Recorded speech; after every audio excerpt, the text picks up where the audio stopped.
Tammy, if people are listening to this for the first time and they're just new coming in here, any words of wisdom that you would offer?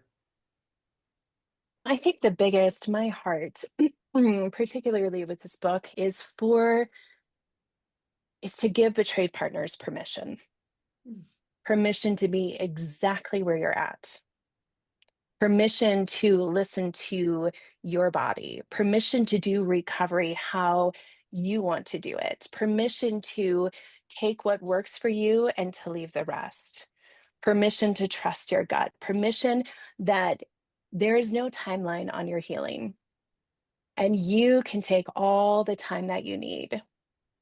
And so I think sometimes we get so focused on doing it right because it matters to us and our future, but sometimes we get into doing it right and then we read all the books and listen to all the podcasts and it just gets more and more confusing.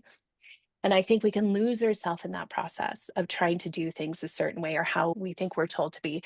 But just really focusing back on listening to yourself, on that relationship with yourself, of being kind to yourself. And man, no one wants to heal more or faster than a betrayed partner wants to heal. Yeah, And so just that I see you and I hear you, and man, you have great worth and value. thank you.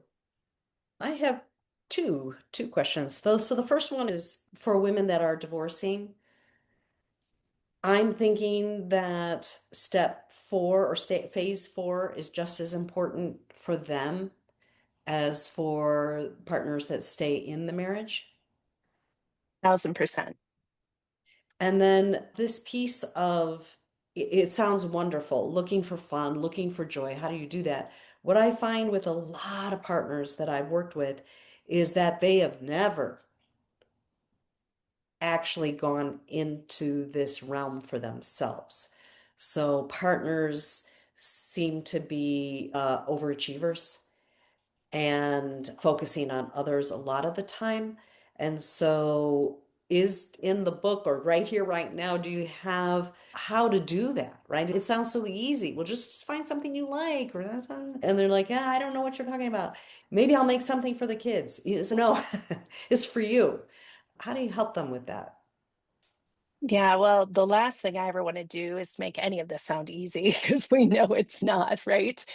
And the only reason I focus on fun so much is that I didn't for years after life blew up for me.